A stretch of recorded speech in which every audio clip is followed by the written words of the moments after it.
We've always been really excited by Kung Fu films and really over-the-top action movies. That includes the whole genre, from Hong Kong movies to samurai movies to particularly wuxia movies. We even sat down every Friday just to watch some Asian Kung Fu flick.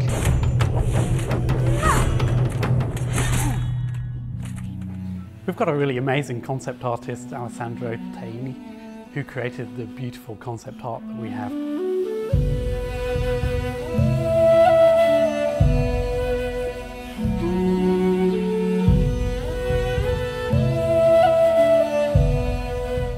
The main task was to create a powerful, elegant girl, but still fragile, so like a human. We did have a few moments in time where we wondered whether we'd be able to create a really successful female heroine. So we started to create some male equivalents, but we just knew in our heart of hearts that the male character wasn't as strong as the female character, and so we went back. I remember at one E3 show when our game was announced, 3,000 games were on show, and ours was the only original game that had a female lead. In hindsight, it was quite a bold move, but at the time it was just a sensible choice. When I knew Andy Serkis was the king, this was the first paint I did.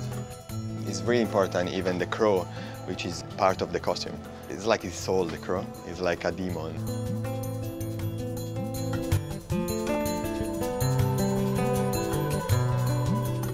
These are the first sketch for Kai, which is the other little girl. The most important thing about Kai is the animation. I wanted something look like a cat and moving like a cat.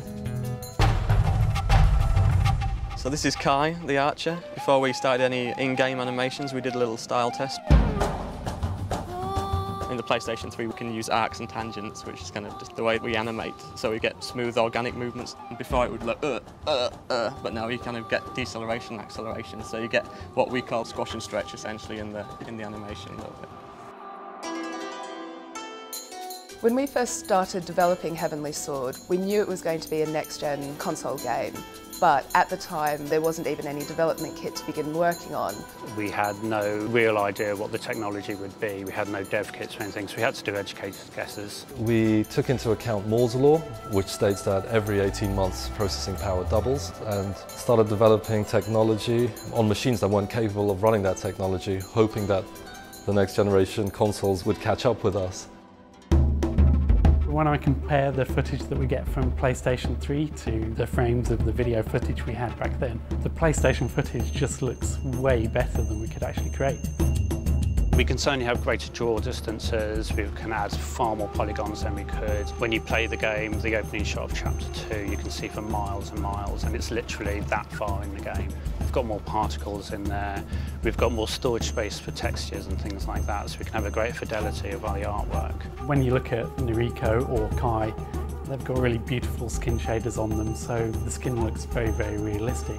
And that ties in with the facial motion capture that we've been performing, so that we get really believable expressions on their faces. This allows us to just create much more believable performances.